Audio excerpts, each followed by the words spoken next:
We talked a little on the phone about it, not having too many or anybody really coming in and freaking out about it. But what has kind of been it like to see the kind of news, all of it kind of whirl around with the coronavirus? Yeah, it gets pretty crazy with viruses like this. They can spread really fast, especially these new ones.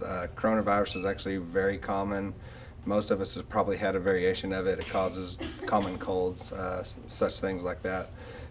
When it mutates to something like this, it kind of causes a bit of concern because it's new and it scares people. So. And I mean, we've seen like it may not be the same type of stuff, but you see like Ebola and like you just see random things kind of Sure. pop up sometimes. What is it kind of like for you whenever stuff like that happens?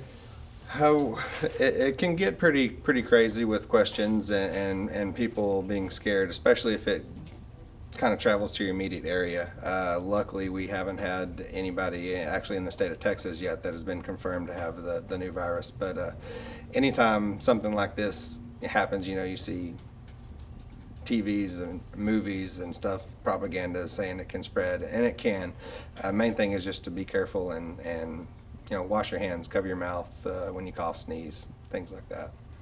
And whenever you see kind of something like bigger like this kind of come to the forefront, do people kind of forget about the flu and kind of stop doing like flu shots and stuff like that? Does that affect that at all? I think for us here, not necessarily. Like I say, because it hasn't really hit close to home yet.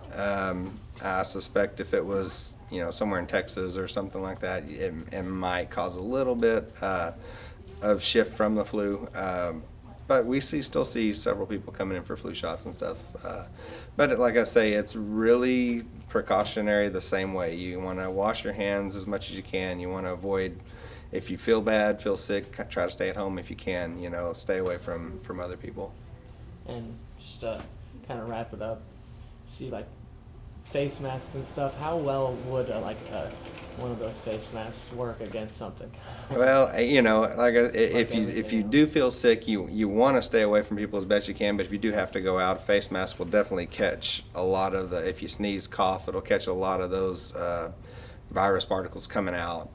It would filter a lot of that out. Not 100%, but definitely help. But like I said, the main thing: feel bad, feel like you have the respiratory symptoms, sneezing, coughing, runny nose. If you can avoid other people, the public, then let's do that. And I guess, is there anything else that you'd like to add about people not freaking out? Yeah, Stuff like that? I say main thing is at this time everybody's still kind of learning about it. It's still new. There's only 5 cases confirmed in the United States. There's really nothing to get real excited about at this point. Just take precaution. Feel bad, wash your hands. Just try not to infect other people. Not that it is the coronavirus, but just day-to-day things.